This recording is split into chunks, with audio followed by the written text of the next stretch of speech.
What's up, you guys? It's Susie Bullock from HeyGrillHey.com, and it is time to take on an American classic. I mean, for some people it's a classic, I guess. Let's make a McRib in our backyard. I'm gonna show you how I do it. So my husband Todd and I went on a journey last week to the local McDonald's and got a McRib. The people have spoken. Are you ready? I'm not eating it. You're not eating a bite? Will you have a bite of one? I'll try a bite. I'll try a bite of one. I have it on camera. It's official. Todd will try a bite of a McRib. I'm not ordering one. Can we get one McRib, please? And we shared our adventure on Instagram stories, and we had really mixed reviews. There were people who loved the nostalgia of the classic McDonald's McRib. They were so excited it was back. And then there were the people who maybe don't love it so much, but in a very aggressive way.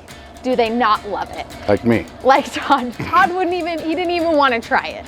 He actually blamed the McRib for him not loving barbecue as a child. So safe to say there is a large divide.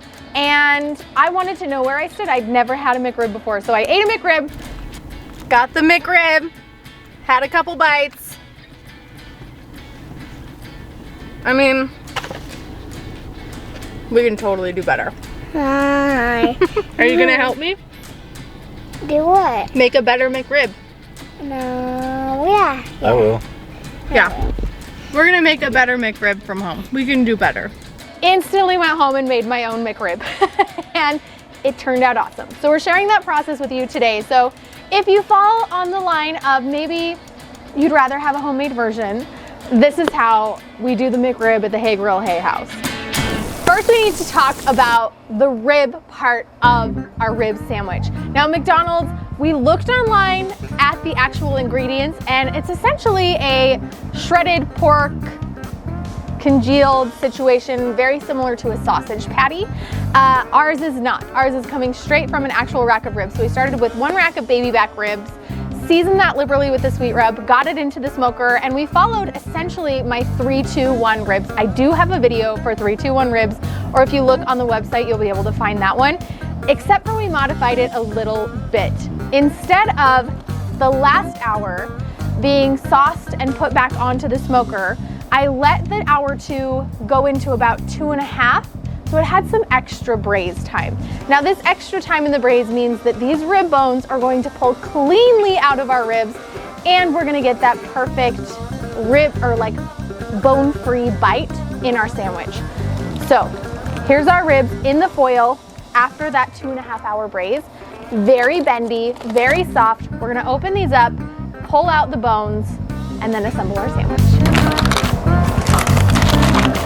Now you can see how the meat has pulled away from the bones. We have about a 1/2 inch of bones visible on the ends, and we can start to see the bones peeking through the backside where the membrane would be. That means we're probably gonna be able to pull these out, no problem. This is a true fall off the bone type of rib. Yes, there we go.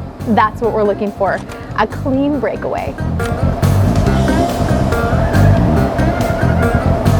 Oops, some fell off. Now, a lot of people call fall off the bone ribs overcooked. And in a competition setting, you're probably right. Where we're eating this at home, and I'm gonna be putting it directly on a sandwich covered in sauce, I'm not too worried about it. Fall off the bone is the goal today. Fall off the bone ribs don't have to be dry. And this extra long braise with the butter and the brown sugar means that these are gonna be anything but dry. They're gonna be moist, juicy, incredibly tender. Last bone is out, and I'm gonna carefully transfer my awesome boneless slab of ribs up onto my cutting board. Woo. This is perfect. Very tender, very moist, ready to just fall apart and melt in your mouth, exactly what you want, and it looks phenomenal. Much better than that kind of like gray patty topped with barbecue sauce that we got from the fast food place. Now I'm gonna cut this rib into quarters. A standard rack of baby back ribs should make about 4 McRib sandwiches. I'm just gonna run down down the center line horizontally And then vertically, that'll give us some really good portion sizes to work with. Buns, the classic bun is a split top, like sandwich hoagie bun. And as you can see 4 perfect portions. And the toppings that you get from the fast food place are sliced onions and pickles. So I have some sweet onions instead of the white onions.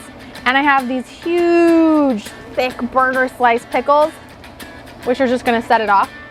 And then of course, we have to top it with some barbecue sauce, right? Look at that. And of course, barbecue sauce. Every good McRib is doused in barbecue sauce. We're gonna be using my everything sauce today. You can pick this up in my store. It is a great Kansas City style sauce. I think it's better than the fast food classic. That's just me. The beautiful thing about building these at home is that you can put as much toppings on if you like. As you like. As many toppings on as you like. If you like extra pickles, go heavy on the pickles.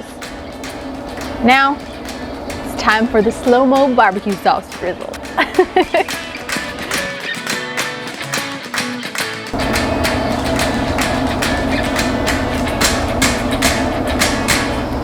Can I eat it now, Todd? Yes. Top bun. I mean, maybe it's not as convenient as a drive-through fast food classic. Maybe it did take 5.5 hours, but I feel like it's worth it. I feel like it's worth it. Your fingers are messy. Oh my gosh. This is a dream come true.